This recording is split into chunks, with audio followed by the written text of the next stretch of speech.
Voilà, bonjour à tout le monde, bienvenue à cette nouvelle édition de Grand Salon, votre émission habituée, vous, avec cette émission, parce que c'est une émission, je me répète, émission, durant laquelle nous allons recevoir des gens qui impactent notre société. Aujourd'hui, j'ai l'honneur et le privilège de recevoir un homme que je connu, ça fait des années, à travers ses écrits, ses interventions intéressantes, surtout par rapport à la donne congolaise.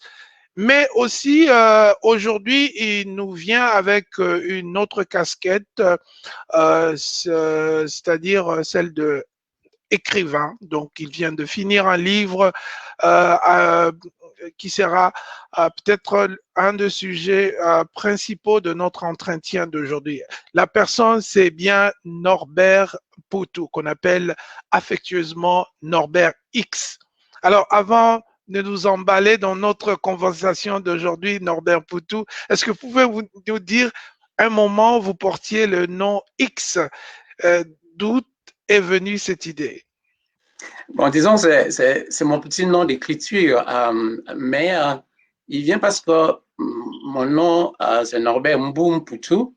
Vous savez, Mbou, c'est le premier des jumeaux. Et Mpoutou, c'est le fils qui vient après les jumeaux. Donc, logiquement, je ne veux pas de nom de famille, où je dois créer un nom de famille. C'est comme ça que tous mes enfants, et ma femme, ils ont mon nom avec 100 traits d'union.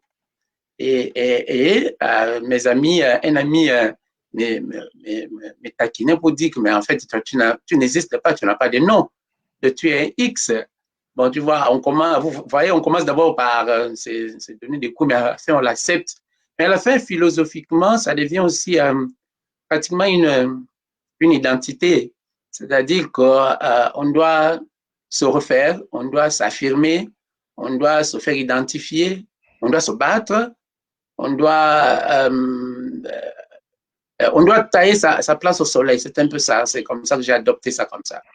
Voilà, tailler sa place au soleil. Euh, Est-ce que ça n'a rien à voir avec Malcolm X? Parce que si je m'en tiens simplement à vos écrits que je lisais autrefois, il y avait un peu de radicalisme aussi parallèlement à Malcolm X. Bon, disons qu'à un certain moment qui se ressemble, ça semble. Hein?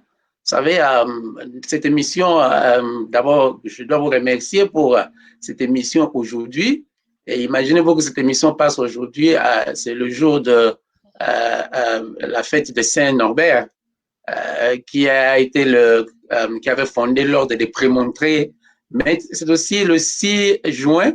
Et le 6 juin dans l'histoire, c'est le débarquement en Normandie.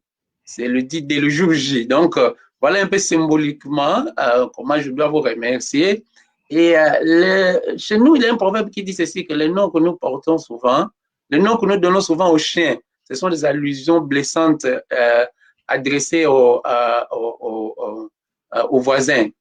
Donc, qui se ressemble souvent s'assemble. Hein? Donc, voilà, peut-être que sans le savoir, sans le vouloir, je me suis mis un peu dans la moule de Malcolm X sans le vouloir et sans le savoir. Voilà. Alors, avant que nous entrions dans le vif de notre conversation qui va certainement tourner autour de votre bouquin, est-ce que vous pouvez nous parler un peu de notre pays d'origine, la RDC? Comment vous voyez les choses aujourd'hui avant que nous entrions dans les explications un peu plus profondes et un peu plus complexes des situations que nous voyons aujourd'hui? Bon, disons, pour parler de la RDC, moi, j'essaie un peu de faire trop de comparaisons historiques. Et je me dis que la RDC aujourd'hui, ça donne l'impression que nous reprenons pratiquement un peu certaines crises qu'on a connues dans le pays, les crises qu'on a connues de 60 à 65, les crises qu'on a connues de 90 à 97, et Dieu seul sait ce que ça va nous réserver. Pourquoi? Parce que le professeur Joseph Kizerbo, le grand historien africain que j'ai rencontré à Kinshasa, m'avait dit, il m'avait rappelé cette phrase qu'il avait prononcée jadis, que avant de tourner une page de l'histoire, il faut bien la lire. Or, l'impression pour nous, souvent au Congo, c'est que ça donne l'impression que nous tournons très vite les pages de l'histoire sans les lire. Alors que lorsque vous prenez l'histoire, il y a deux conceptions de l'histoire qui s'entrechoquent chez les Grecs. Il y a une conception qui dit que l'histoire, on ne peut pas se laver deux fois avec les eaux d'une même rivière. C'est-à-dire que les faits historiques passent et ne reviennent pas. Mais il y a une autre conception qui dit que l'histoire, c'est un éternel retour. Alors maintenant, le rôle de l'historien, c'est quoi? C'est essayer de mettre les deux un peu, comme disent les anglo-saxons, en balance pour voir dans cette répétition de l'histoire, comment faire pour qu'on ne puisse pas reprendre les idioties, je vais dire, des médiocrités, des incongruités, qui parfois débouchent sur des tragédies. Non, avoir la situation aujourd'hui qui était prévisible. Parce que imaginez-vous quand on a eu les élections, les dernières élections, avec l'arrivée au pouvoir de Félix Tshisekedi, de la façon qu'on sait. Beaucoup d'analystes avaient dit que la chose n'allait pas tenir. Mais on avait dit, comme toujours, bon, donnons les chances. Donc, et c'est là où ce que je dis dans le livre, nous pensons que le Congo, c'est un Congo de Big Bang. Le Big Bang, c'est ce miracle qui a été à l'origine de l'humanité. Nous pensons qu'à partir du rien, on peut créer quelque chose. Alors que la gestion d'un État, alors que la gestion d'un pays doit être planifiée. Et en fait, nous revenons un peu aux erreurs que nous attribuons au père des indépendances de 1960 à 65. Et puis, ajoutons que ceux-là n'avaient pas eu la chance que nous avons aujourd'hui. Ils n'ont pas étudié comme nous, ils n'ont pas voyagé comme nous. Donc, s'ils ont commis certaines erreurs, on peut le leur permettre. Mais nous, aujourd'hui, avec tout ce que nous avons fait comme études, avec tout ce que nous avons fait comme voyage, si nous reprenons ces mêmes erreurs, nous sommes deux fois condamnables. Voilà un peu, si je dois analyser la situation aujourd'hui, c'est-à-dire qu'il y avait des choses qu'on aurait pu éviter, hélas. Et que, donc, votre analyse revient à dire que ce que nous voyons aujourd'hui aurait été prévisible si nous avions simplement fait un regard derrière sur notre histoire. Ah oui, et ça pendant toute la conférence nationale, ce qu'on a raté pendant la conférence nationale, c'était quoi? C'était, rappelez-vous, quand Monseigneur Moussengo, le cardinal Moussengo est devenu le président du bureau provisoire de la conférence nationale et puis du bureau de la conférence nationale, on avait commencé par les déclarations de politique générale, vous vous souvenez? Et les gens n'avaient pas trop compris pourquoi est-ce qu'on avait commencé par ça. On avait vite défilé des éminentes personnalités, des professeurs. Je vais prendre quelques exemples. Quand vous vous souvenez de l'intervention du professeur Thomas Kanza, je vais revenir sur lui aussi parce que je le considère comme un peu mon maître. Et il a écrit ce livre, Conflict in the Congo, The Rise and the Fall of Lumumba, un livre qui venait d'être maintenant traduit en français. Et il analyse, il a dit à la conférence nationale, et si l'histoire nous servait de guide? Il a rappelé cette phrase de Fénelon, si les gens se souviennent, je vais savoir si les choses sont vraies avant de les juger belles. Mais rappelez-vous la déclaration du professeur Ndaiwel, du professeur Nzongo, la déclaration de l'Union sacrée, la déclaration du professeur Malouaka Lenga. Vous vous rappelez, il a dit, pour la révolution de l'intelligence, il a dit, attendez, si Thomas Kaza a d'abord abordé le volet historique, il a dit ce qu'il dit dans son livre, ce que je reprends aussi dans le mien, que les crises congolaises de 60 à 65, c'était parce qu'on avait raté ce qu'il avait appelé, on avait connu ce qu'il appelle de fait le triumvirat fatal. Parce qu'en 60 et 65, on avait trois grands leaders. Joseph Kasavubu, calme, chrétien, qui avait la confiance de tous les milieux catholiques. Mais on avait Patrice Lumumba, homme très populaire, qui pouvait dire une chose et tout le pays était sens dessus-dessous. Et on avait aussi Moïse Tshombe, qui était le grand leader du Katanga, qui avait tous les milieux financiers. Mais ces trois leaders-là ne sont jamais retrouvés ensemble pour parler du Congo. D'où on a eu le triumvirat fatal. Donc, mais quand vous regardez en 90 jusqu'à 97, on a connu le même triumvirat fatal. On a eu le cardinal Moussengo, alors Monseigneur Moussengo, on a eu le maréchal Mobutu, et puis on a eu Etienne Tshisekedi. Quand ces trois-là étaient ensemble, le pays allait bien, le dollar descendait, et puis dès que ça clashait, on est arrivé à l'AFDEL.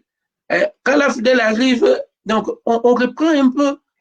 Donc, et pour revenir au professeur Malouaka, il a dit pour la révolution de l'intelligence, il a dit souvent nous parlons du Congo seulement à cause de nos richesses. Le sous-sol, il faudrait dire encore aussi, nous avons vraiment les statistiques de ces richesses-là.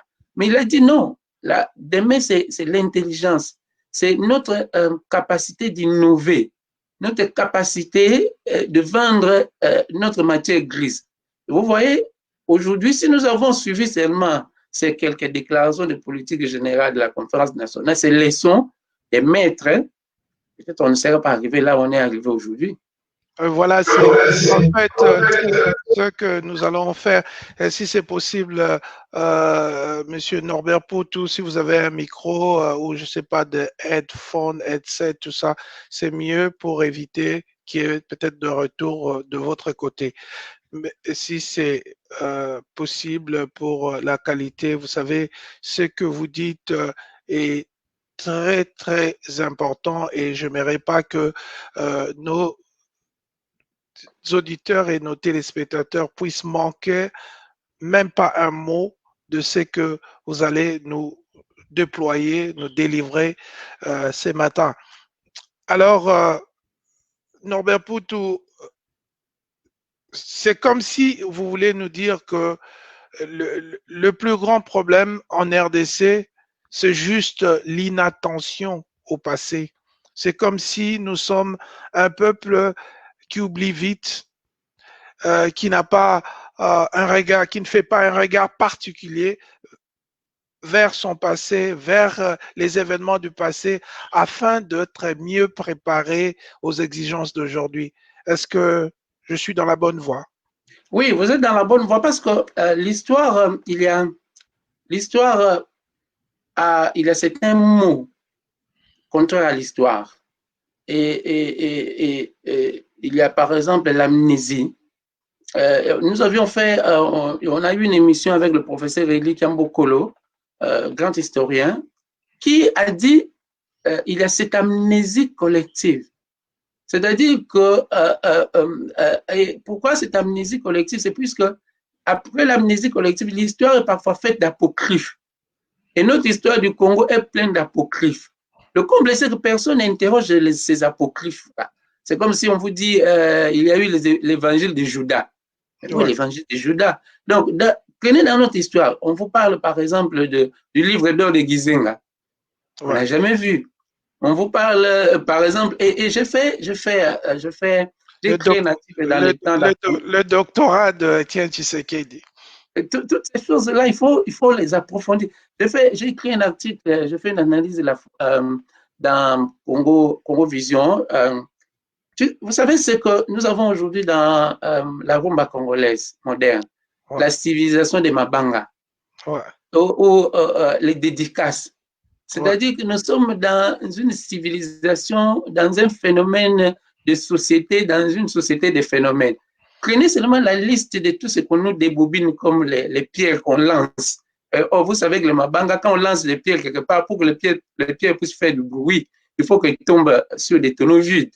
Donc, on vous dit qu'il y a un monsieur là qui s'appelle Hymne National.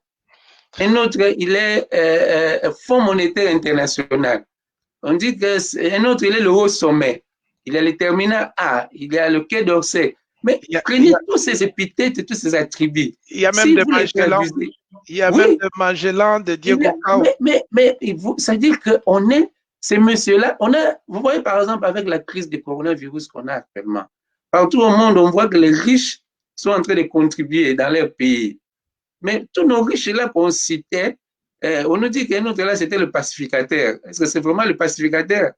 Donc, comprenez qu'on est resté un peu dans ces apocryphes-là. Et personne n'entre en profondeur pour interroger ces apocryphes. Donc, alors, et c'est ça l'histoire, lorsqu'on n'apprend pas des leçons de l'histoire, on refait ses erreurs.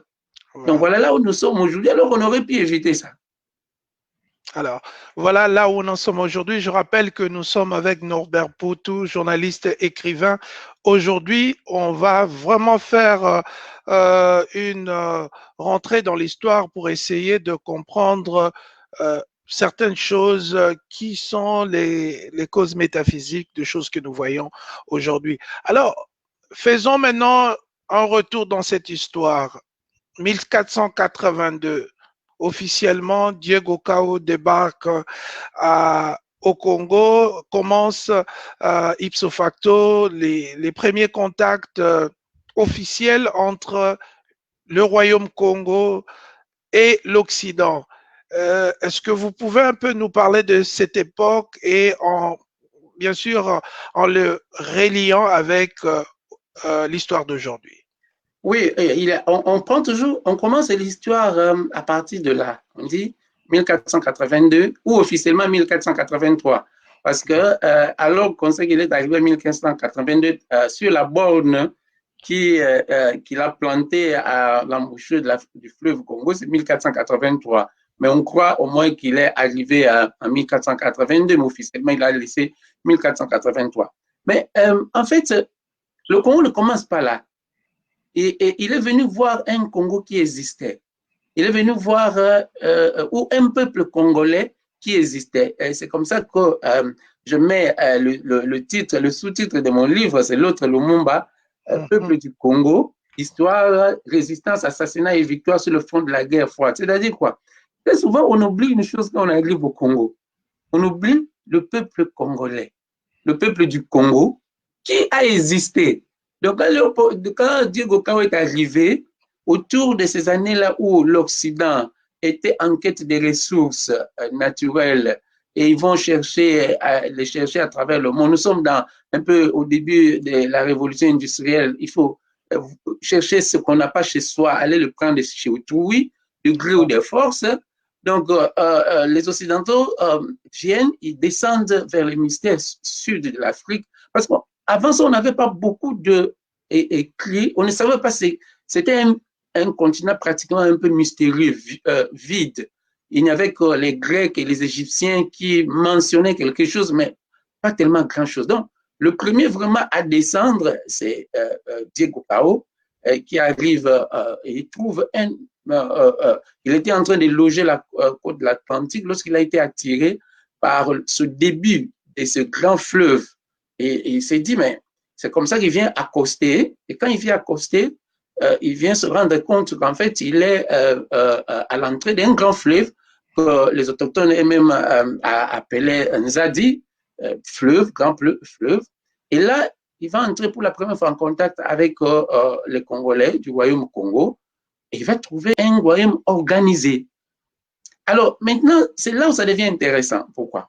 Parce que à cause de Diego Cao, non pas seulement que le royaume Congo va devenir le Mbanza Congo, avec comme capitale Mbanza Congo, va devenir un royaume chrétien, hein, et la capitale va être baptisée en San Salvador, mais il va avoir des relations diplomatiques entre le royaume Congo, le Portugal et même le Vatican. Maintenant, si le royaume Congo pouvait s'échanger des ambassadeurs avec le Vatican, avec le Portugal, qu'est-ce que cela voulait dire?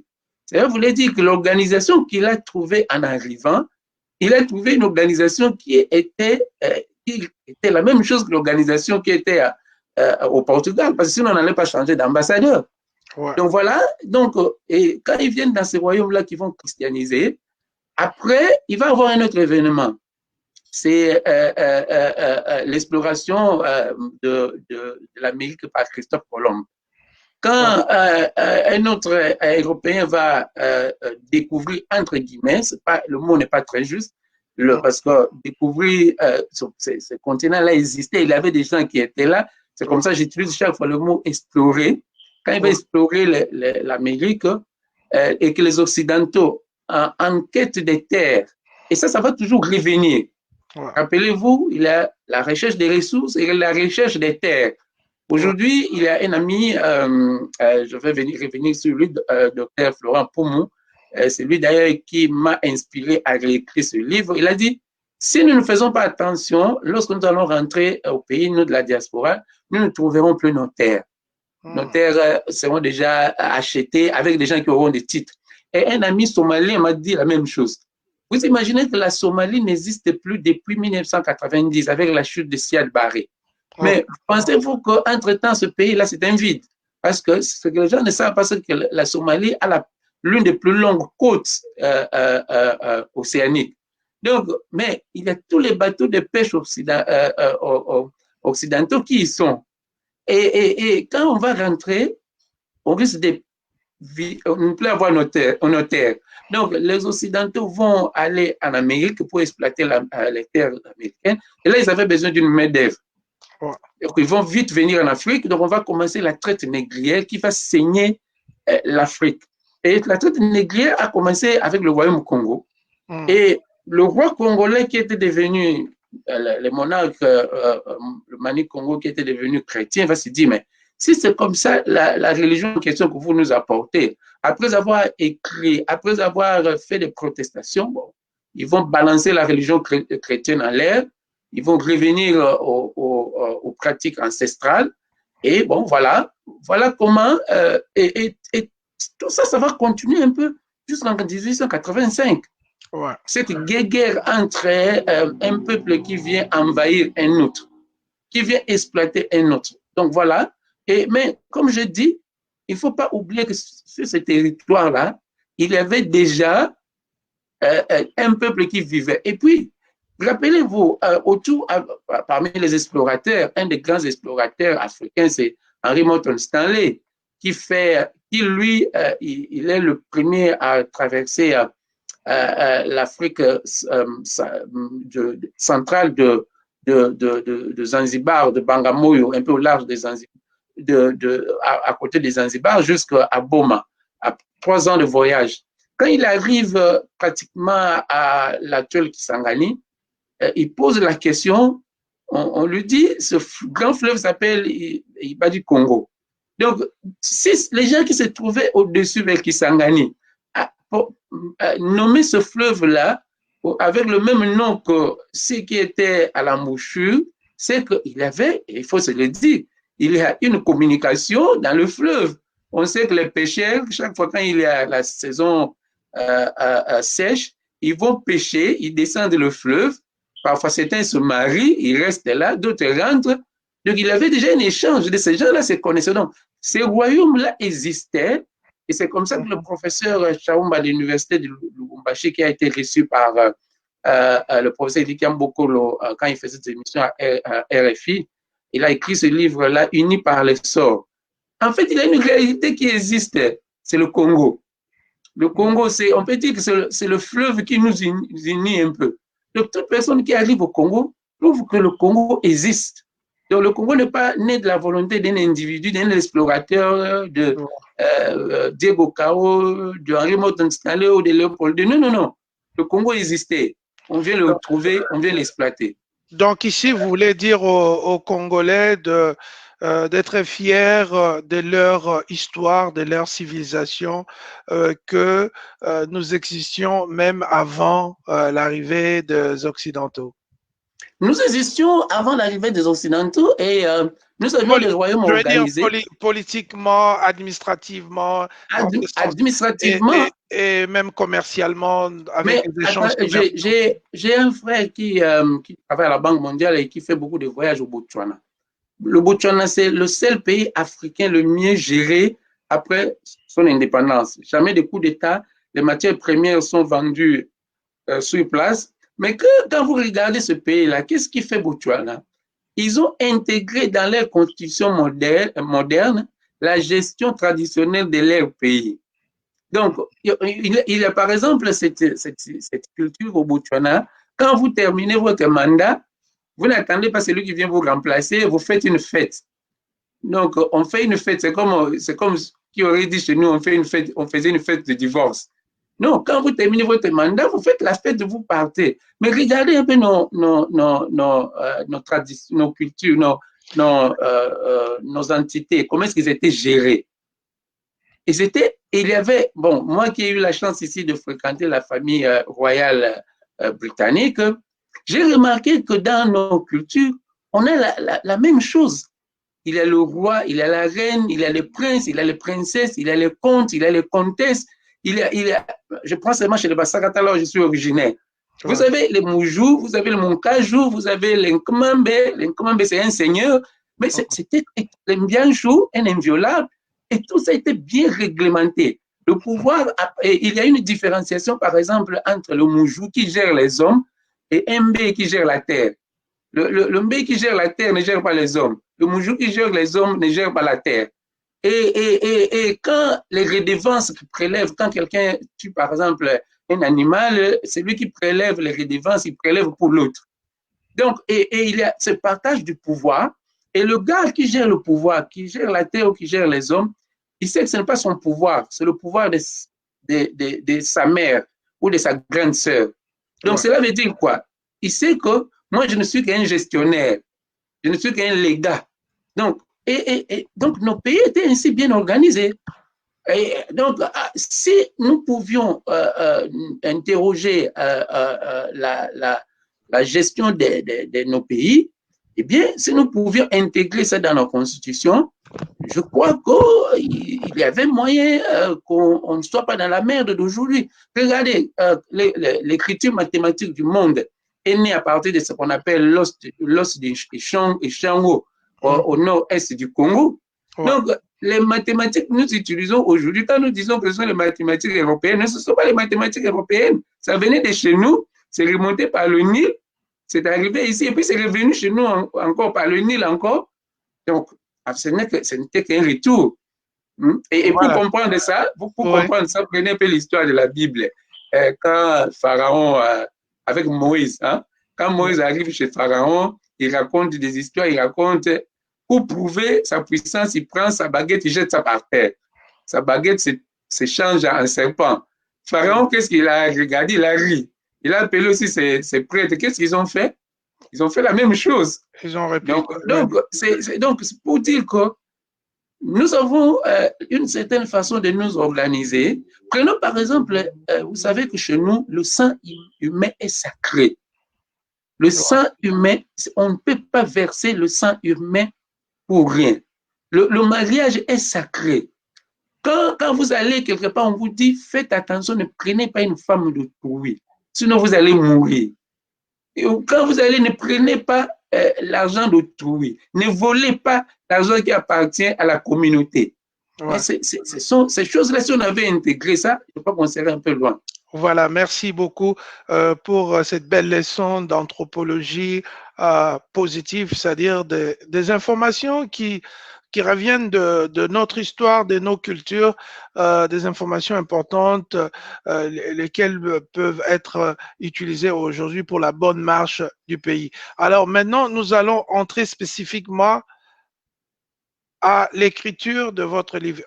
Au début, au préambule, je vous ai posé la question, qu'est-ce qui vous a motivé pour écrire ce livre que vous avez donné finalement le nom de l'autre Lumumba. Bon, on connaît déjà beaucoup sur Lumumba, grand leader congolais, un des pères de l'indépendance, comme vous l'avez décrit tout à l'heure, c'était même le sang chaud de ces pères de l'indépendance, parce que c'est lui qui avait l'aura, c'est lui qui parlait, c'est lui qui galvanisait les populations.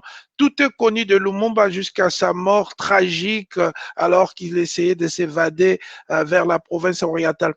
Quels sont les éléments nouveaux et avantageux que vous avez pu déceler et qui vont peut-être être utiles à la bonne marche de notre société?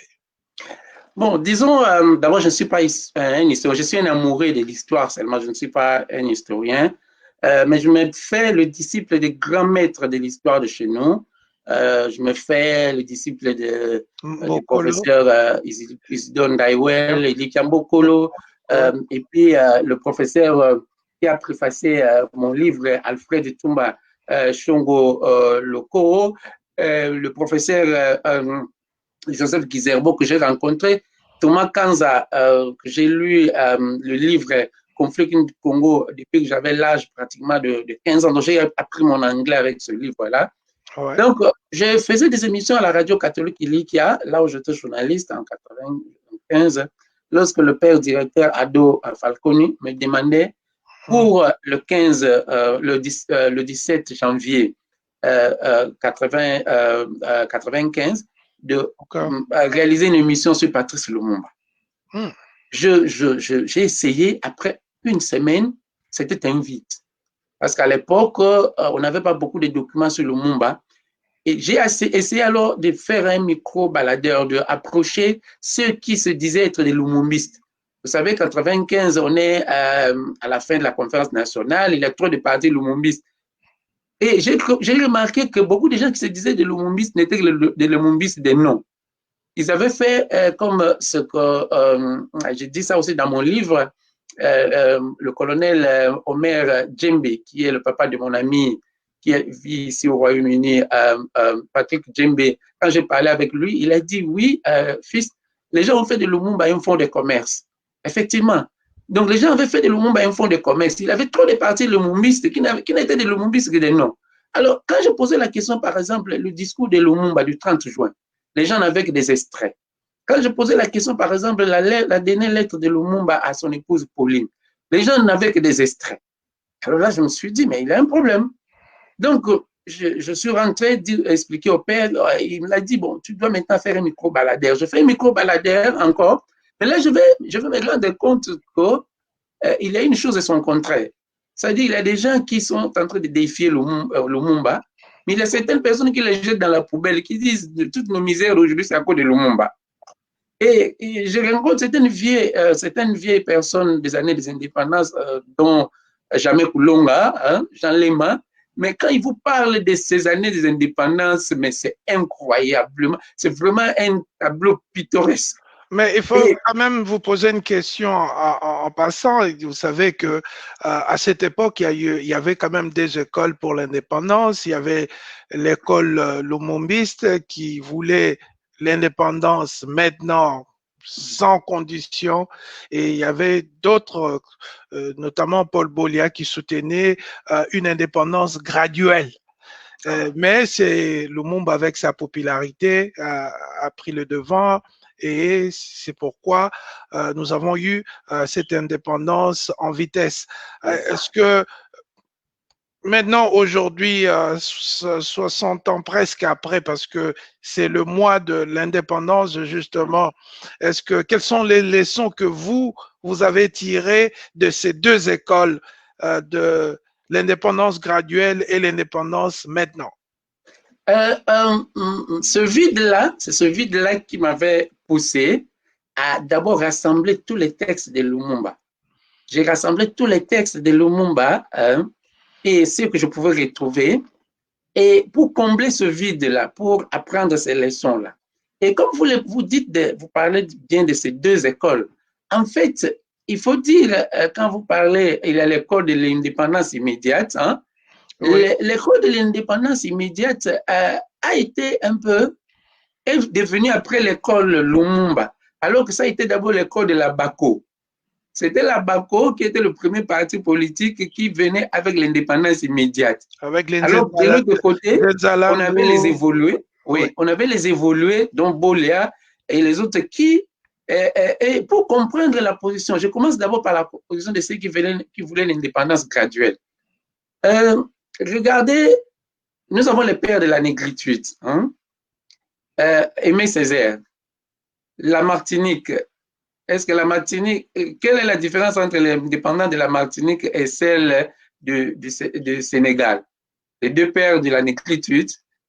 Au Sénégal, on a eu l'indépendance immédiate. En Martinique, on a eu la départementalisation.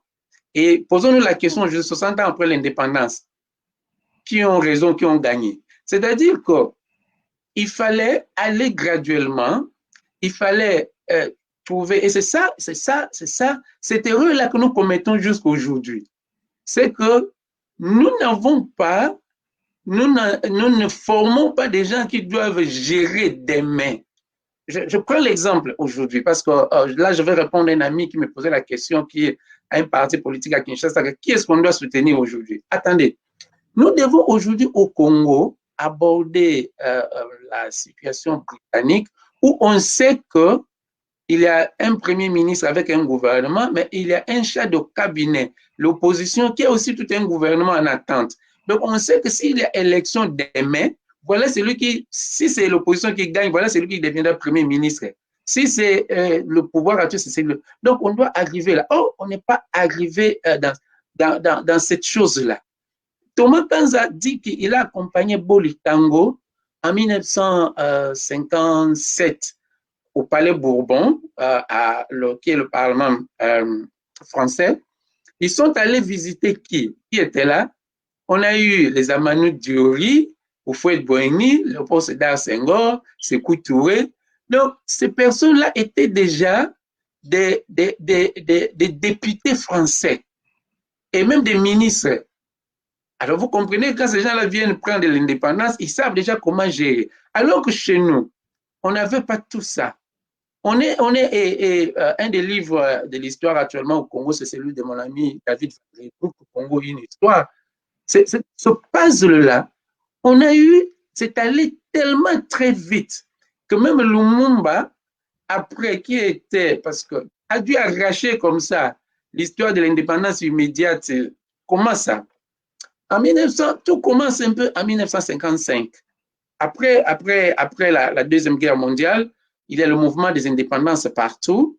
Et en 1955, un professeur belge, Van Bilsen, écrit, il dit, il faut penser à l'indépendance du Congo dans 30 ans. Le 30 ans de la décolonisation du Congo. C'est-à-dire qu'on va former les gens comme ça, on va étape par étape.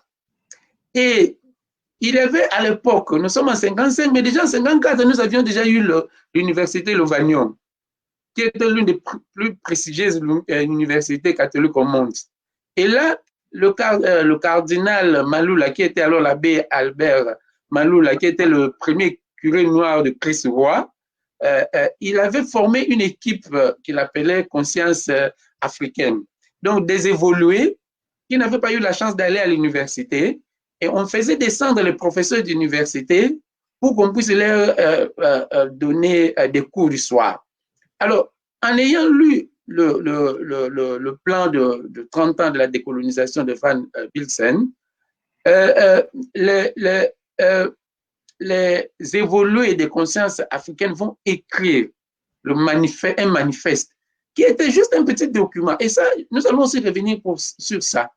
Imaginez-vous que 60 ans passés, nos évolués qui n'avaient pas fait des universités écrivaient des manifestes. Ici au Royaume-Uni, par exemple, tout parti politique, quand vous avez aux élections, on va avec le manifeste. Est-ce qu'aujourd'hui, nos partis politiques aujourd'hui nous montrent des manifestes? Est-ce que l'alliance aujourd'hui qui est au pouvoir cache FCC, si alliance il y a? Est-ce qu'on nous a montré le manifeste de leur alliance? Alors, comment voulez-vous que nous puissions les évaluer? Donc, voilà. Donc, les évolués vont écrire le manifeste pour dire non, nous, on fait l'indépendance, hein, et pour que ça puisse réussir, nous voulons que les Congolais soient aussi associés à cette réflexion. Mais la BACO va répliquer directement avec Kassavubu, qui était l'un des premiers bourgmestres de la ville. Ils vont répliquer avec le contre-manifeste de la BACO, qui est un petit document d'une page seulement pour dire nous, on veut l'indépendance maintenant. Donc, voilà. Maintenant, il va se passer une chose. 1958, ça va changer un peu en Belgique. En 58, on va avoir l'exposition universelle de Bruxelles. Et des Congolais vont venir à cette exposition. Ils vont, ils vont comme ça rencontrer d'autres personnes. Ils vont voir comment le monde est en train d'évoluer. Et là, les évolués qui étaient venus à l'exposition universelle autour du cardinal Maloula se décident de créer alors un parti politique. Le parti qui va devenir une MLC. Donc, au retour, parce qu'il avait déjà la BACO, qui est un parti politique à caractère tribal. Alors, tous ces évolués qui venaient pratiquement de tous les pays, on dit, nous, on va créer un parti nationaliste. Ce sont eux qui, au retour, vont créer le MNC. Mais quand ils vont créer le MNC, il va y avoir un outsider, quelqu'un venu de l'extérieur, c'est Patrice Lumumba, qui venait de Stanleyville, qui a eu se démêler là où il travaillait dans la poste, qui est arrivé à Léopoldville, mais qui était un homme qui aimait beaucoup s'instruire, qui était un tribun de la peuple parce qu'il parlait bien, et il vient à l'exposition universelle, il rentre, il commence à côtoyer les évolués, parce qu'à ce moment, il n'était pas encore évolué, il commence à côtoyer le jeune Mobutu qui venait de la force publique et qui était un des journalistes noirs à l'époque, qui vraiment... Alors, le jour de l'élection du président du MNC, Lumumba vient aussi, il adhère à ce parti, et là, c'est comme ça qu'il sera élu président d'une façon... en fait, il y avait deux candidats. Maintenant, tous les évolués qui étaient des grands messieurs ne voulaient pas gérer le parti. Ils voulaient prendre le secrétariat du parti parce que, vous voyez un peu le modèle britannique, c'est le premier ministre qui gère, n'est pas le président. Donc, et ils ne voulaient pas prendre la présidence. Donc, et ces deux candidats dont Lumumba, ils étaient sortis en ex-aequo. Lumumba était venu avec un de ces jeunes gens. Alors, on a dit, bon, parce qu'on est à égalité des voix, le jeune homme-là doit donner aussi une voix. Et il a mis le nom de Lumumba. C'est comme ça que Lumumba est devenu par hasard le président du MNC, qui était le parti d'autrui.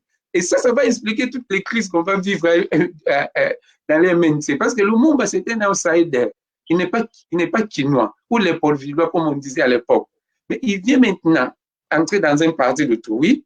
Il va avoir l'indépendance du Ghana en 57. Et le Ghana va organiser en octobre 58 la première conférence panafricaine, voilà, à laquelle Lumumba, donc, celui qui était déjà connu au Ghana, c'était Kasavubu. Mais parce que Kasavubu, il y avait Kasavubu, Diomi et puis Ngalula qui étaient invités. Et Lumumba, quand il revient de Bruxelles, les milieux gauches belges trouvent que ce type-là, il est intéressant pour nous. Et c'est eux qui font tout pour que lui aussi soit invité à Accra. Mais parce que Kasavubu, c'était l'homme de l'indépendance immédiate, les Belges ont tout fait pour que Kasavubu ne puisse pas aller. Donc, quand ils arrivent là à 4, parce qu'il y avait aussi un mouchard, un métier d'El Koya, qu'on avait aussi mis pour un agent de la CIA pratiquement pour surveiller les évolués, les trois qui sont allés, en arrivant à Accra, à cause du vide de Kasavubu qu'on attendait qui n'était pas là, Lumumba, qui était le président du MLC, a pris le devant des choses. Donc, il va s'imprégner de tout ce que disaient les Kwame Nkrumah, les Sékou Touré, les Tom Mboya, les Josso Nkono. Il va rencontrer tous ces leaders africains pour la première fois. Donc voilà, lui qui revient maintenant, il va tenir pour la première fois, le 28 décembre 58, un premier meeting politique à Kinshasa, devant 7000 personnes à la commune de Kalam. Donc, quand il tient ce meeting-là, il vient rendre compte de tout ce qu'il a appris, il a entendu à Accra. Donc, l'indépendance, c'est un droit des peuples. Mais il ne dit pas l'indépendance immédiate. Il dit, nous devons être indépendants. Voilà. Donc, voilà un peu comment les choses vont évoluer. Donc, pour revenir à la question, j'ai posé cette question-là à Bomboko plusieurs fois. Au patriarche Bomboko, père son âme, il a dit, bien sûr, nous étions peut-être trop jeunes pour demander l'indépendance immédiate, mais il dit, la liberté n'a pas de prix. Il dit, si vous aviez été fouetté par les colons, si vous avez été insulté macaque par les colons, à notre place, vous allez aussi réclamer l'indépendance. Bien sûr, nous ne l'avions pas bien géré, mais c'est vous maintenant. 60 ans après, et c'est ça que je dis, si 60 ans après, nous continuons toujours à blâmer les pères des indépendances, non, nous sommes blâmables. Parce qu'on va dire que c'est le procès que nous venons de voir actuellement, qui se déroule, et ces millions, on va dire que ce sont les Lumumba, les Kasavubu, les Bomboko, qui ont dit aux gens qu'il faut voler comme ça. Non, mais Donc, nous ne blâmons pas. Justement, le but de notre invitation, c'est que vous avez des exemples historiques que vous avez dit vous-même qui peuvent nous, nous aider à prévenir certains dégâts comme nous le voyons aujourd'hui avec la RDC qui est presque devenue la lanterne rouge des nations en termes de développement, doing business, taux de pénétration d'Internet, taux de pénétration de l'eau ou de l'électricité. Tout ça, ce sont des choses que nous voulons revoir. Mais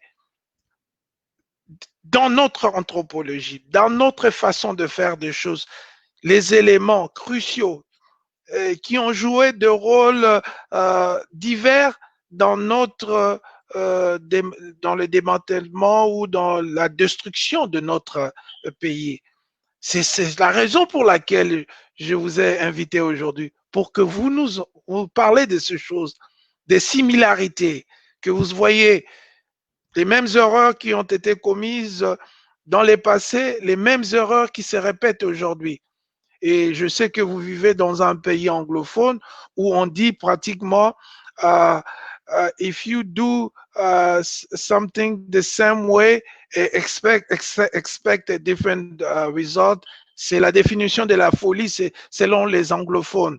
Répéter la même chose avec les mêmes éléments, même la même méthodologie et s'attendre à un résultat différent. Et aujourd'hui, nous voulons priver notre peuple de cette façon-là de voir les choses, de répéter les mêmes. Alors, quelles sont les grandes similitudes historiques que vous voyez aujourd'hui, mais qui ont déjà été vécues dans les passés? pour revenir à Lumumba fait un peu la symbiose des deux.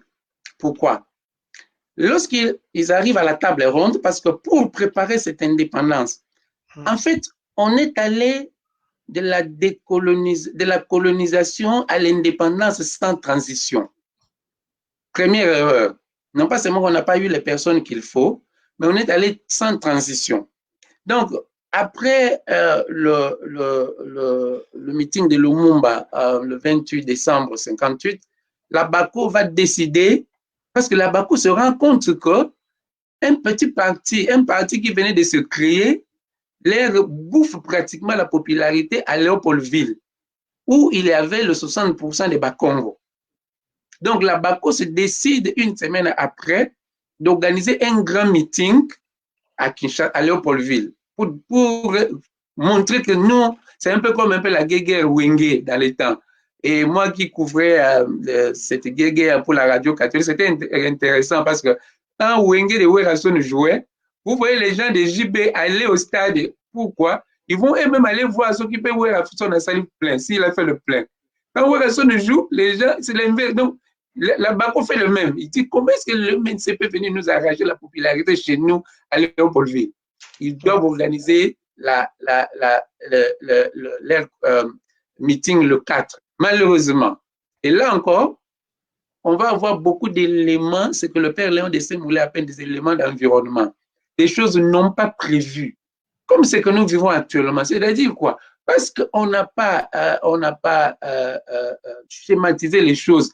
Il y a les imprévus qui prennent le devant. Comme aujourd'hui, ce sont les imprévus. Parce que les gens qui sont arrivés au pouvoir sont arrivés au pouvoir par hasard.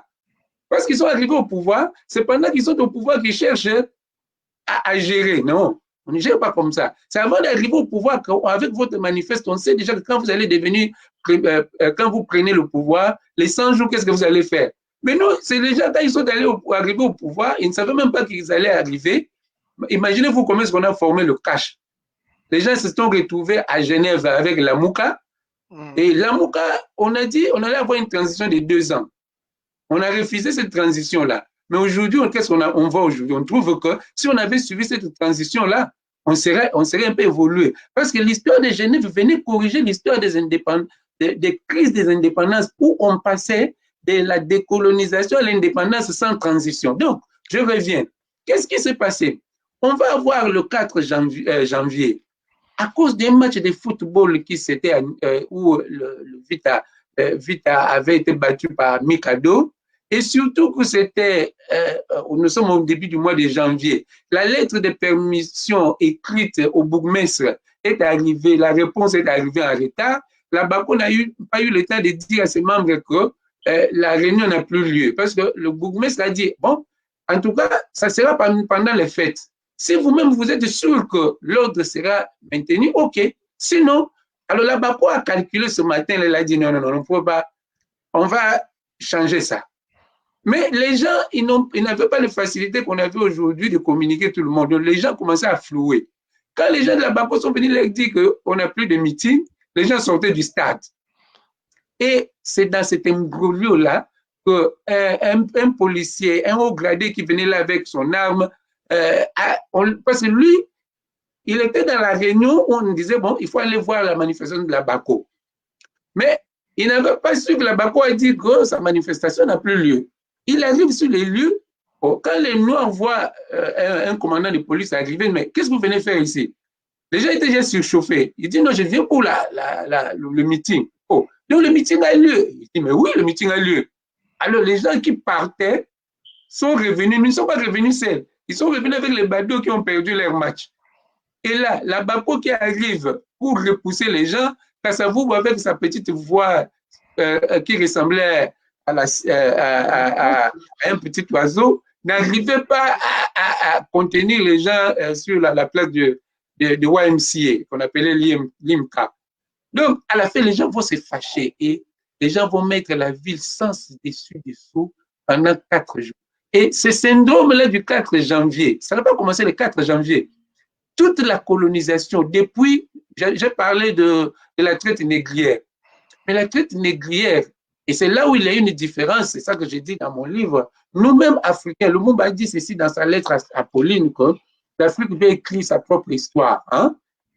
C'est dans la différence quand on parle de la traite négrière entre nous Africains et nos amis caribéens, on leur apprend qu'on vous a vendu. Alors que nous, on a appris à l'école primaire que c'était des razzias. Ouais. Vous voyez? Et nous, on nous a appris qu'il y a eu des résistants. Donc aujourd'hui, quand on parle des combattants à Londres ou des résistants, ça a commencé déjà quand le blanc est arrivé, il y a eu des résistants. Les gens ont résisté. La révolte de Batété, là, le 2. La révolte de Batété, là, il y a eu des révoltes partout. Les gens, le fait colonial et le fait de la traite négrière n'a jamais été accepté par le Congolais et les Africains. Voilà, touchons aussi autre chose, Norbert Poutou. Parlons maintenant de conflit Lumumba, Kasavubu. Et on a vu Mobutu, Tshisekedi. Aujourd'hui, on voit Kabila et Tshisekedi fils. Et tout ça, ça remonte aussi au passé. Ça remonte au passé, parce que pour dire, quand Lumumba est devenu Premier ministre, quand il arrive à la table ronde, parce que les Belges ont dû, se sont décidés d'organiser une table ronde pour aider les Congolais à l'indépendance. OK. La table ronde, on va réunir les gens à Bruxelles. Il y a eu une table ronde économique avant? Non, d'abord politique et puis économique. Voilà. Du 20 janvier au 20 février et puis économique au mois de mai. Mais là, quand on décide de l'indépendance, Lumumba n'est pas là, Kasavubu est sorti de la table ronde fâché. Lumumba est arrivé après les gens. C'est le jour où les gens ont décidé, le jour de l'indépendance, Lumumba est arrivé. Donc, il trouve que les autres ont déjà décidé de l'indépendance. Bon, avec son aura, il prend ses costumes de l'indépendance immédiate. Et quand il devient Premier ministre, il forme un gouvernement de coalition au retour. Pourquoi? Parce qu'on décide de notre indépendance le 25 janvier. Pour une indépendance le 30 juin, on n'avait ni gouvernement, ni parlement, ni sénat, ni monnaie, ni force de police, ni armée, ni... Mais David Van Reybrouck dit que c'est un match de football avec 100 joueurs qui se joue en 15 minutes. Attendez, même si vous êtes bon entraîneur ou bon arbitre, est-ce que vous allez réussir? Il fallait mettre en place toutes ces choses-là en 3 mois. Donc déjà, on avait des gerbes de conflits. Maintenant, les Belges vont essayer de jouer. Ils vont voir, ils vont changer maintenant la donne. Ils vont adopter Kasavubu, qui était un catholique, qui était un homme calme. Il y a un autre événement important. Et quand nous en tant que Congolais, nous devons toujours replacer notre histoire dans le contexte global du monde. Le Congo n'est pas un petit continent à part, non. Les éléments du monde ont de l'implication au Congo et vice-versa. La géopolitique, La avec géopolitique, la à l'époque, guerre, la guerre froide. Après la Deuxième Guerre mondiale, on a eu la guerre froide entre les deux grands, l'URSS et les États-Unis. Chacun voulait avoir des poulains. Et le Congo, parce que le Congo étant le seul pays en Afrique avec 9 voisins, au milieu, rappelez-vous cette phrase de Frantz Fanon qui dit que l'Afrique ressemble à un revolver dont la gâchette est au Congo. Donc, celui qui a la maîtrise du Congo, il a le coup d'œil sur les 9 voisins avec ses ressources, dont l'uranium qui a servi à la fabrication de la première bombe atomique larguée sur Nagasaki et Hiroshima, qui a contribué vraiment à la fin de la Deuxième Guerre mondiale. Donc, le Congo devient la ligne de front de la guerre froide. Donc, la CIA va envoyer Devlin, qui est le premier directeur de la CIA, mais les Russes vont aussi envoyer les lèvres. Alors, ils vont aller chercher ces politiciens-là. Maintenant, ils vont opposer les politiciens. Ils vont les opposer et aussi ils ne savaient pas qui c'était, on les opposait. Donc, les gerbes de ce conflit a commencé. C'est comme ça que Thomas Kanza dit qu'on a eu un triumvirat fatal. Parce que les gens qui avaient la maîtrise de la situation savaient ça. Mais ils ont tout fait que ces messieurs-là ne soient pas ensemble. Et nous reprenons la même chose jusqu'à aujourd'hui. Pourquoi? Regarde, nous avons 3 forces aujourd'hui politiques au Congo. Nous avons le FCC avec Joseph Kabila. Nous avons Cash avec Félix Tshisekedi. Mais nous avons la Mouka avec Martin Fayulu, qui est dans la position de Lumumba, qui est dans la position de Tshisekedi. Pourquoi? Parce que Tshisekedi avait remporté les élections, on lui avait arraché sa victoire, comme Martin Fayulu, comme Lumumba, qui avait aussi remporté. Est-ce que vous voyez des similitudes? Donc, on confie le pouvoir à quelqu'un qui ne l'avait pas remporté. On fait des arrangements. Parce que Kasavubu était un président élu par arrangement. Ce n'était pas lui qui devait être le président. C'était Bolikango. Mais à cause d'une histoire d'argent, Lumumba a décidé de ne plus soutenir Bolikango, de soutenir Kasavubu. Donc, voilà un peu comment on arrive au par hasard. Donc, aujourd'hui, on est aussi dans la même chose. Parce qu'aujourd'hui, vous allez minimiser l'impact de la Mouka. Est-ce que, je vais poser la question pour comprendre ça. Est-ce qu'on peut minimiser l'impact de Etienne Tshisekedi pendant les années Mobutu et Kabila père et Kabila fils? Non. Parce que vous savez que l'UDPS, pendant la transition, a fait le tour du monde entier pour qu'on n'aide pas la RDC. Mais je veux vous poser aussi une question, Norbert Poutou. Est-ce que dans les positionnements politiques de l'homme politique congolais, on a toujours tendance à voir que le facteur économie a toujours été négligé. Dans ce sens où il y a eu pillage, par exemple, où pratiquement, à cause des émotions politiques, les gens ont décidé d'aller piller, par exemple, la commune de Limete, tous les quartiers résidentiels, tous les business qui furent là-bas n'existent plus aujourd'hui. Est-ce que, quelque part, est-ce que vous pouvez commenter un peu cet aspect-là où c'est comme si l'économie ne fait pas partie du débat politique réel en RDC? C'est la plus grosse erreur. C'est ce syndrome-là du 4 janvier. Non pas seulement quand on a eu le 4 janvier, on a eu les pillages. J'ai parlé de Tshisekedi tout à l'heure pendant la transition avec l'UDPS. Qu'est-ce qu'ils ont fait pendant la transition? Parcourir le monde entier pour qu'économiquement, on puisse asphyxier le Congo. Et ils avaient reçu. Autant de Kabila, père et fils, c'était aussi la même chose. Et aujourd'hui, vous ne pensez pas que la Mouka, ils ont cette force-là de torpiller parce que, économiquement, surtout avec les vols que nous avons vus actuellement, surtout que quand ils sont allés à Genève, des messieurs qui ont signé à Genève que s'ils ne respectaient pas l'accord de Genève, ils n'allaient plus être au pouvoir. Ils sont aujourd'hui au pouvoir. qui aujourd'hui, d'une façon internationale, peut amener l'argent à ces messieurs-là, sachant que ces messieurs-là renient leur signature. Donc aujourd'hui, la MOCA peut être une grande force économique. C'est ce qu'on avait oublié aussi en 1960. En 1960, comme le dit Thomas Kanza, dans le triumvirat fatal, il y a Lumumba qui politiquement était très fort, il y a Kasavubu qui était un homme calme qui avait la confiance de tous les milieux catholiques et les milieux traditionnels qui géraient le monde, mais il y avait Moïse Tshombe qui était le président de la riche province du Katanga où on avait l'union minière. Donc, vous avez vu que parce qu'on avait, on a racheté Tshombe parce que Tshombe n'avait pas été négligé. Tshombe, dans le livre, mon livre, je mentionne que Lumumba avait invité Tshombe pour en faire un ministre. Mais Tshombe, qui avait déjà acheté par les Belges, a refusé. Parce qu'en fait, le problème, c'est quoi? Les gens qui connaissent notre propre force économique nous gèrent de l'extérieur. Je prends un autre exemple. Quand on a commencé la guerre de la Fidèle, on l'oublie aujourd'hui. La guerre de la Fidèle, on nous a dit qu'on a signé un accord qui s'appelait l'accord de Lemera. Alors qu'on sait que l'accord n'avait pas été signé à Lemera, il avait été signé à Kigali. En tout cas, l'interview que j'avais eue avec Enoch Sebinez en présence de Ludo Martins au Grand Hôtel, il nous a dit que l'accord était signé à Kigali. Et d'ailleurs, l'accord était signé alors que la guerre était déjà à Goma. Mais cette guerre-là, on n'a jamais vu cet accord-là.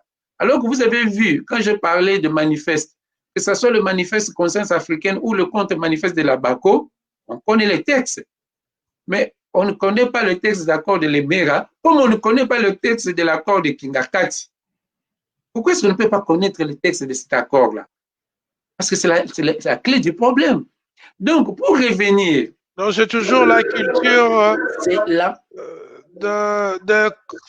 de deal en secret, quoi. Alors, le problème de deal en secret, c'est quoi?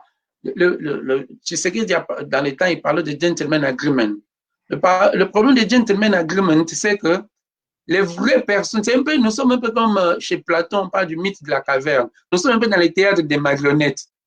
Donc, le Congo s'est géré depuis l'indépendance comme le théâtre de la marionnette. Les vrais acteurs du pouvoir qui font signer les accords secrets, on ne les voit pas. Et je parlais de la FDL. On a oublié que quand la FDL était arrivée à Lubumbashi, ils ont signé un accord avec une compagnie américaine. Vous vous rappelez? Et à l'époque, Mbanda, qui était de l'autre côté avec nous, disons, décrié ça, vous dit non, on ne peut pas signer un accord avec une rébellion. Mais on ne nous a jamais montré cet accord-là. C'était un accord de combien? Et c'était pourquoi?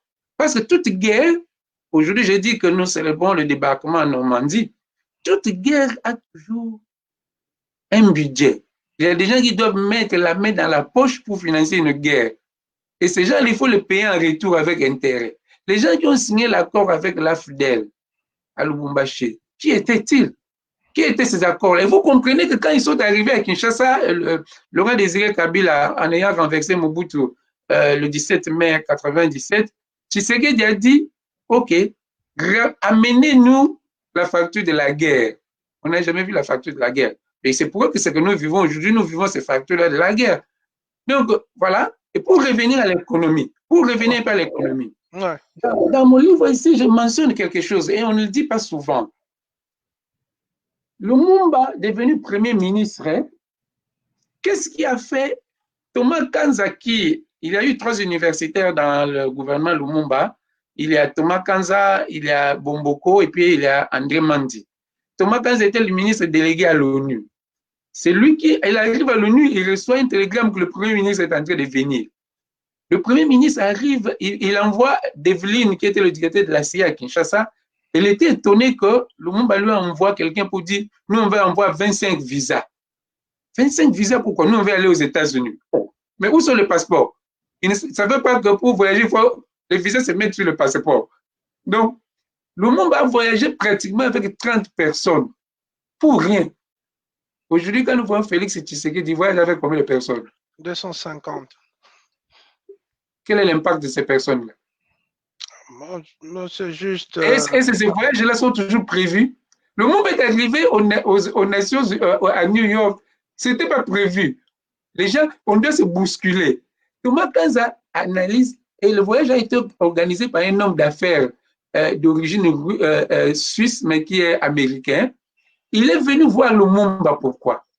Il est venu voir Lumumba. Il a mené un contrat, que Lumumba puisse signer le contrat, qu'on puisse lui céder la finalisation du barrage d'Inga. Lumumba lui dit non. Une chose aussi importante doit être débattue au Parlement.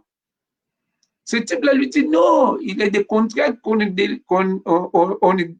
délibère pas au Parlement, tu dois seulement accepter. Alors, pour faire les yeux doux à Lumumba, je t'amène aux États-Unis. Comme ça, tu vas parler aux Nations Unies. Parce que la cacophonie, il y a eu une cacophonie dans le temps, et cette cacophonie existe aujourd'hui encore. Pourquoi?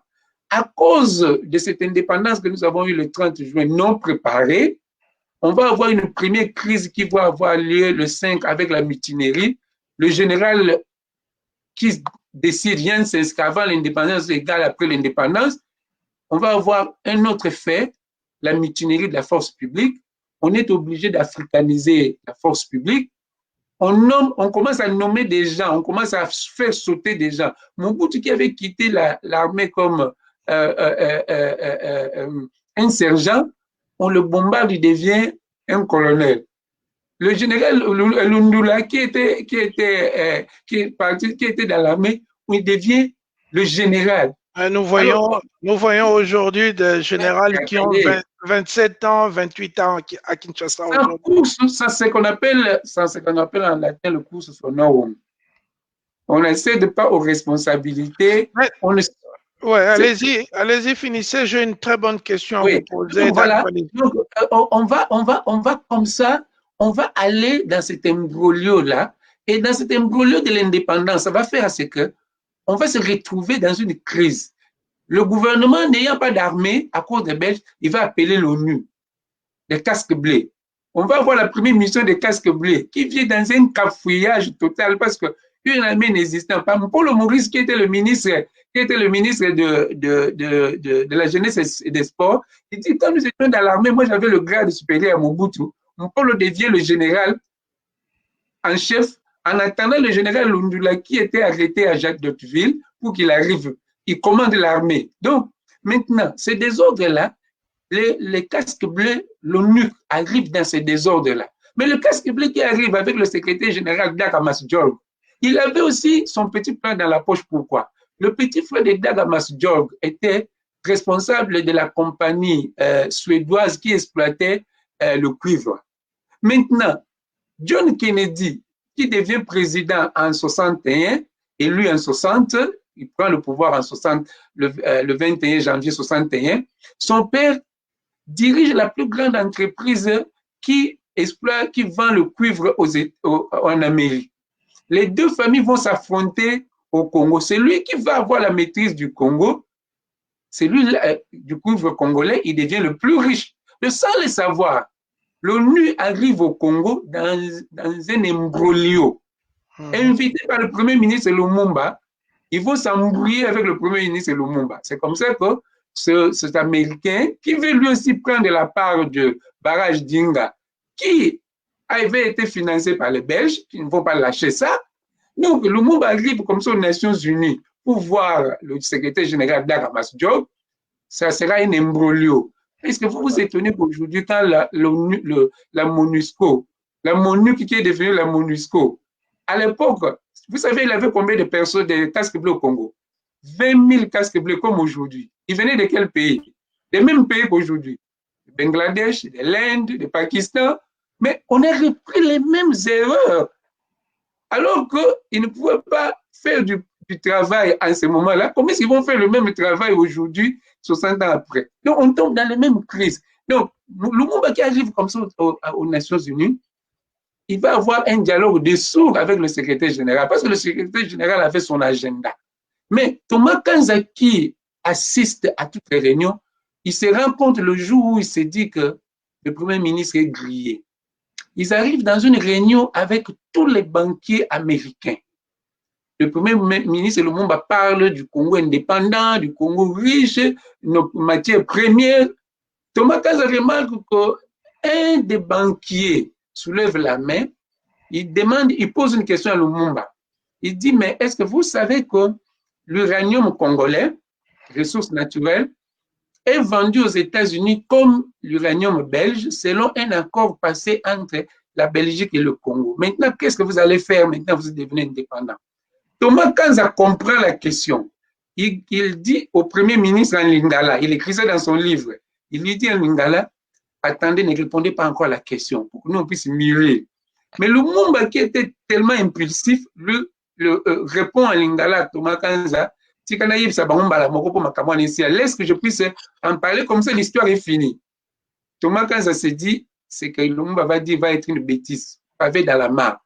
Lumumba leur dit, à partir d'aujourd'hui, comme je vous parle, la Belgique n'a pas l'uranium. L'uranium, c'est l'uranium congolais. Nous sommes prêts à vendre ça au plus offrant, à n'importe qui peut venir l'acheter. Oh. Pour comprendre ça, il faut revenir à l'histoire. C'est-à-dire quoi? On devient indépendant. Le ministre de l'Éducation nationale, c'est qui? Pierre Moulele. Et je vous ai dit, la plus grande université en Afrique noire, c'était l'Ovanium. Nous avions, à cause de notre uranium qui avait servi à la fabrication de la bombe atomique, les États-Unis avaient construit le centre nucléaire à l'université de l'Ovanium. Donc nous étions devenus membres de l'énergie nucléaire avant même l'Égypte, avant même l'Afrique du Sud. Et cet uranium a été surveillé par les Américains. Maintenant, le 3, on était indépendant le 30, et Thomas Kanza analyse le premier conseil des ministres, il dit on pouvait s'attendre à tout sauf voir Pierre Moulele, le ministre de l'Éducation nationale, 4 ans de poste, mais il allait diriger l'Ovanium. C'est la cacophonie. Et ils ont passé le premier conseil des ministres là à discuter, vous savez quoi? Si les gens qui sont des ministres, les gens qui ne sont pas des ministres appellent des ministres excellence, ok? Mais les ministres entre eux, comment ils doivent s'appeler? Ils ont passé tout un conseil des ministres. Ils ne savaient même pas qu'est-ce que cela devait dire.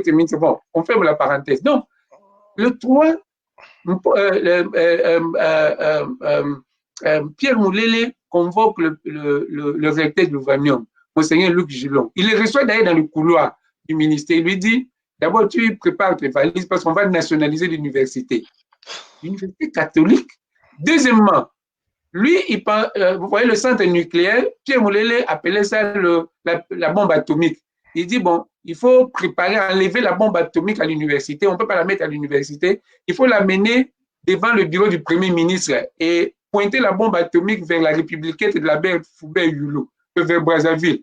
Comme ça, dès que la baie Foubert-Youlou parle, on appuie le bouton et puis cette républicaine-là est pulvérisée. Voilà, merci pour l'anecdote. Mais pour ce temps, Norbert, on va revenir avec d'autres épisodes. Je vois vraiment que vous avez des éléments anecdotiques très importants à partager avec les gens qui nous suivent. Mais maintenant, on va un peu atterrir avec la Chine. La Chine aujourd'hui est venue en Afrique, au Congo également.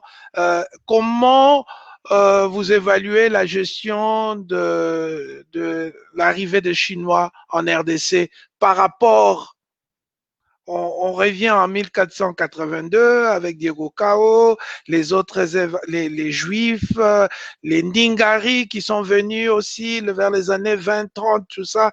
Comment nous gérons l'arrivée des Chinois par rapport aux leçons tirées de l'histoire? Disons, le problème, c'est nous-mêmes. Ce ne sont pas les Chinois. Si on met du sel dans votre marmite, c'est que vous le voulez. J'ai eu la chance de rencontrer celui qui a aidé la Chine à devenir ce qu'elle est aujourd'hui. Vous savez qui? C'est M. Alain Dos. Ça vous dit quelque chose, Alain Dos? Ambassadeur. Le président de la fondation Kofi Annan. Ouais. Oui, vous avez compris qu'il voulait aider l'opposition à réaliser d'abord une transition de 2 ans, hein, pour calmer les choses. Comme ça, on allait répartir. Il est de Cardiff, ici, là où j'ai vécu pendant une dizaine d'années. Il nous a dit ici, il a été un des premiers envoyés spéciaux des Nations Unies en Chine après la mort de Mao. Quand il est arrivé en Chine, parce que la Chine, nous, on n'était plus développés que la Chine, que tous ces pays-là. Quand il est arrivé en Chine, c'était après la révolution culturelle que le vieux Mao avait laissé. C'était la pauvreté. Il a dit ceci, le message qu'il avait apporté aux Chinois, et ça vaut pour nous aujourd'hui. Il a dit, le monde à l'extérieur est en train d'avancer avec ou sans vous. vous avez le devoir soit de le suivre ou vous restez. Maintenant, qu'est-ce qu'on va faire? On va offrir des bourses d'études. Parce que les Chinois ne sortaient pas. On va envoyer un nombre de jeunes gens à l'extérieur, mais on va faire un contrat. Et tous vont revenir un paquet. Ils ne vont pas revenir seuls. Nous, on a l'affaire à une diaspora qui va en singleton et une diaspora qui n'a pas été formée à rentrer. D'où la cacophonie. Quand ces gens-là vont revenir, vous allez faire la jonction entre ce qu'ils ont vu à l'extérieur, ce qu'ils ont appris, et la révolution culturelle qu'a vu laisser le vieux. Et c'est ça qui a fait qu'ils ont compris en revenant tous en paquet de changemakers. Les gens qui revenaient, ce sont les gens qui étaient envoyés pour se faire former et revenir avec des vrais diplômes. Et ces gens-là réfléchissent, ils disent, voilà, le monde à l'extérieur aura un problème. Il y a beaucoup d'entreprises. Hein? Si nous, on ouvre notre pays, les entreprises vont se délocaliser. C'est ce que fait un peu aujourd'hui le Rwanda. Vous comprenez que quelqu'un qui veut installer son entreprise pour exploiter l'or, il préfère aller mettre ça au Rwanda plutôt que chez nous. Et c'est ce qu'a fait cette Chine-là. C'est ce qu'a fait Dubaï. Je venais de lire à mon ami, parce que ce livre-ci, si je l'ai réécrit, le premier livre que j'avais écrit, c'est celui-ci. Le deuxième, si je l'ai écrit à 740 pages, c'est un ami médecin, Florent Poumou, qui est médecin ici à Londres, qui, après m'avoir suivi, il m'a dit, il faut changer le livre, prenons les leçons. Et quand il est revenu de Dubaï, il m'a amené le livre du prince de Dubaï. Vous imaginez que le Dubaï avait découvert son pétrole avant le Nigeria. Mais qu'est-ce qui fait que le Dubaï aujourd'hui est plus que le Nigeria? C'est le prince actuel qui avait été envoyé étudier au Royaume-Uni, qui était revenu. Son grand-père lui a dit, tu es revenu, oui, tu as bien étudié, oui. Réfléchis pour nous, comment est-ce qu'on va développer le pays? Nous aussi, quel est notre problème aujourd'hui? Notre problème, ce n'est pas tellement le chinois. Mais voilà un peu ce qui se passe aujourd'hui avec nos millions. Hein? Est-ce qu'on va dire que ces millions qui se sont volés, est-ce que ce sont les Chinois? Moi, je suis passé par Addis Abeba il y a 5 ans. Je suis repassé encore cette année ici. Et demande à toute personne qui est passée à Addis Abeba il y a 5 ans et maintenant, il va vous dire que ce que les Chinois ont fait à Addis Abeba, ils ont par exemple un train moderne dans la ville qu'on n'avait pas. Quand vous voyez seulement l'aéroport d'Addis Abeba, mais pourquoi? C'est parce que la diaspora qui est revenue après les dictatures de Mengistu et le reste, c'était une diaspora pensante, une diaspora combattante de l'esprit, comme l'avait proposé le professeur Malwa Kalenga. Moi, je suis arrivé à Kinshasa, j'ai été invité par Monseigneur Milengi de l'Église du Christ au Congo. Je suis allé à Kinshasa par une de nos sœurs, Josiane Mpolo, qui m'a invité on est dans une conférence. Voilà, les Congolais peuvent aussi se créer une différence comme ça. Et là, j'ai rencontré Monseigneur Milengi de l'Église du Christ au Congo. J'ai vu la société civile. On a eu un échange avec elle. Et Monseigneur Milengi m'a dit une chose. Il dit, mais quand on avait le ministère de la diaspora, où étiez-vous? Parce que quand les gens m'ont vu à Kinshasa, quand je vis à Londres, et j'ai écrit un gros livre comme ça de 700 mais on pense d'abord, la première question quand on vient de Londres, on dit, est-ce que tu es combattant? Quand vous dites non, je dis oui, je suis combattant d'idées. Et vous avez écrit une chose comme ça à partir de Londres, oui. Mais on n'entend pas parler des gens comme ça.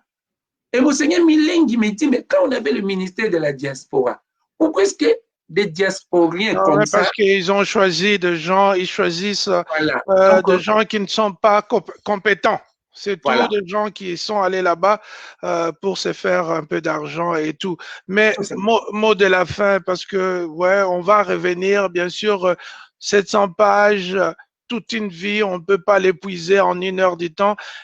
Mais Norbert Poutou, je tiens à vous remercier pour ce grand travail, hein, parce que il faut qu'on le dise, il y a des Congolais qui travaillent et qui vivent de l'éthique. ce que moi j'appelle, parce que nous émanons de la diaspora, des nomades cosmopolites, mais sédentaires délétiques. Ils ont gardé le même fusil d'épaule, ils continuent à se battre pour qu'il y ait de grandes transformations dans notre civilisation. Et vous êtes une de ces personnes avec qui j'ai eu le privilège de faire cette très grande émission qui va certainement rester dans les annales. Alors, Monsieur Poutou, Norbert X, en conclusion, qu'est-ce que vous voulez que votre peuple retienne de ces livres, que j'encourage d'ailleurs nos populations à aller sur Amazon, à s'arracher ces livres que vous voyez contiennent pratiquement une perspective historique, politique, économique, en tout cas un livre qui touche à beaucoup de choses. Alors, qu'est-ce que vous voulez en somme que les vaillants peuples congolais retiennent, parce que nous sommes dans cette espèce de combat, de transformation, de refondation selon les différentes écoles que nous avons aujourd'hui, même au sein de la diaspora. Qu'est-ce que vous voulez que nous retenions aujourd'hui?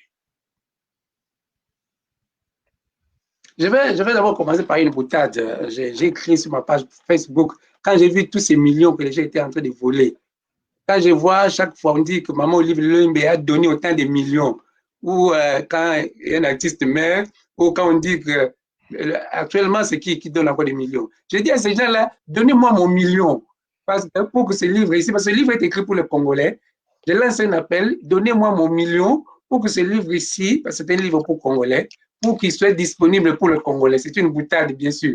Mais nous avons eu une conférence en ligne hier. Nous sommes actuellement, les pouvoirs en Occident sont en train de réfléchir après Covid-19. Et nous faisons beaucoup de réunions. Et moi, je participe à plusieurs réunions ici avec le gouvernement du pays de Gallo, du gouvernement central. J'ai amené une idée hier. Black Knowledge Care. Congolese Knowledge Cares. Comment est-ce qu'on peut traduire ça en français? On doit parce que avec la crise qu'on a aujourd'hui aux États-Unis le gars qui a été tué, hein, on voit partout les gens se promener pour dire il faut prendre en compte l'existence des Noirs. Moi, je dis non. Il faut prendre en compte l'existence de... J'ai dit ça hier avec la conférence qu'on a fait avec le pays de Galles en ligne. J'ai dit Black Knowledge Care, et c'est ce que je vais dire ici. Comme a dit le professeur Malouaka Lenga, la révolution de l'intelligence congolaise care, il faut l'utiliser. Nous devons forcer cette intelligence congolaise à être utilisée. Pendant la négritude, vous savez, la négritude, pour la négritude, on a eu l'authenticité. Il y a les anglo-saxons, et c'est là où vous allez voir le Nigeria, par exemple, avance, le Ghana avance, le Kenya, et pas nous. Je dis, nous devons entrer dans la nigérianisation du Congo. On doit avoir des transitions. Pourquoi? Parce qu'au Nigeria, on a eu Wole Soyinka. Il a dit, quand les gens étaient là pour la négritude, parce que l'histoire de Black People Care aujourd'hui, les gens s'agenouillent partout, mais ça va s'arrêter là. Non. Nous devons, il a dit, le tigre ne crie pas sa tigritude. Le tigre saute sur sa proie. Congolais, il est grand temps que nous devons montrer aux gens que nous aussi, nous savons raisonner notre pays. Moi, je dis, si aujourd'hui nous sommes là où nous sommes blâmables. C'est-à-dire que j'ai un ami ici, mon meilleur ami, Deo Kasserega, il me dit toujours une chose. Imaginez-vous, il y a une vingtaine d'années, nous n'utilisons pas les téléphones portables. Ouais. Pendant que nous utilisons les téléphones en ligne, des messieurs se sont mis à raisonner les téléphones portables. Et combien de coups de téléphone portable se donnent par minute? Est-ce que vous avez entendu déjà les téléphones se cogner entre eux? Alors qu'avec les téléphones à fil, parfois on avait une interférence. Donc, c'est qu'il y a des gens qui se sont mis ainsi, qui ont raisonné. La même chose aujourd'hui. Nos amis, par exemple, qui ont des partis politiques. Maintenant, nous sommes dans un chaos. Mais cependant, ce chaos, on a la crise de Covid. Les gens raisonnent maintenant après le Covid. Nous aussi. Le désordre que nous avons aujourd'hui aurait pu être évité si pendant le pouvoir de Kabila, Les gens raisonnaient déjà l'après-Kabila qui. Et c'est ce qu'on a voulu nous aider à Genève qu'on a raté. Alors, si, et c'est ça mon point pour l'histoire, un proverbe de chez nous dit, lorsque vous allez en forêt et que vous vous égarez, qu'est-ce qu'il faut faire? Il faut revenir au carrefour, revenir au carrefour. Le carrefour, c'est que nous avons un triumvirat vital. Il faut mettre les Congolais ensemble. Il faut mettre Kabila, Tshisekedi, Fayulu ensemble. Et voyons maintenant qu'est-ce qu'il faut faire.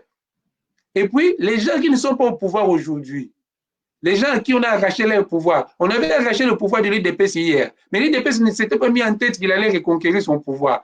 D'où aujourd'hui, il a eu un pouvoir, il ne sait même pas quoi en faire. Il va dans une alliance contre la nature avec l'UNC avec la FCC, l'embryo.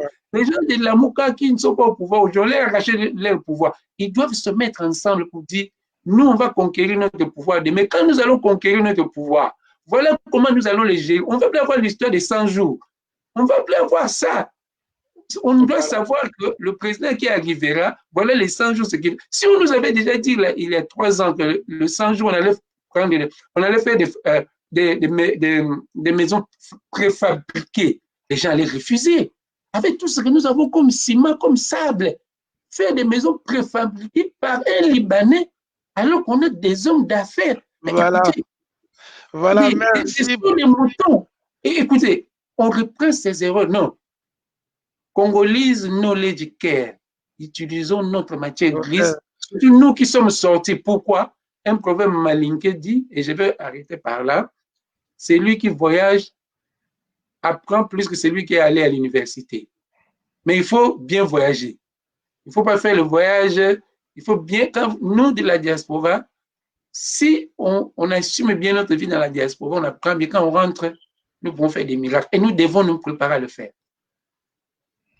Voilà, merci beaucoup Norbert Poutou. Voilà, c'était vraiment les délices ici d'écouter un intellectuel congolais, un écrivain qui a écrit plusieurs livres, mais le tout récent, c'est le livre L'autre Lumumba, que je vous conjure à vraiment aller sur Amazon.com et acheter et lire. Vous savez, on dit toujours que voilà, que quand vous voulez priver un Congolais de quelque chose, mettez ça dans un livre. Je pense que cet adage est tellement faux parce que moi, déjà à l'âge de 12 ans, j'avais déjà lu la plupart de Conteste Ségur. La lecture, c'est une façon importante, évasive d'apprendre. Donc, il faut beaucoup lire, il faut beaucoup écouter, il faut justement, comme l'a dit notre intervenant aujourd'hui, de faire la promotion de l'intelligence. Nous devons passer du règne de la médiocrité au règne de l'intelligence, déplacer l'intelligence au centre des affaires. Et quand on dit intelligence, ce n'est pas simplement les diplômes, mais c'est aussi la morale, c'est aussi le respect de biens publics, c'est aussi la contribution des uns et des autres dans tout ce que nous faisons. Et ne faisons pas de l'État comme une affaire tribale ou personnelle, mais l'État est là au service de tout le monde. C'était vraiment un plaisir de recevoir Norbert Poutou, Norbert X. Et voilà, nous finissons ici. Merci à toutes les personnes qui nous ont suivis à travers la planète. Olivier Bolia.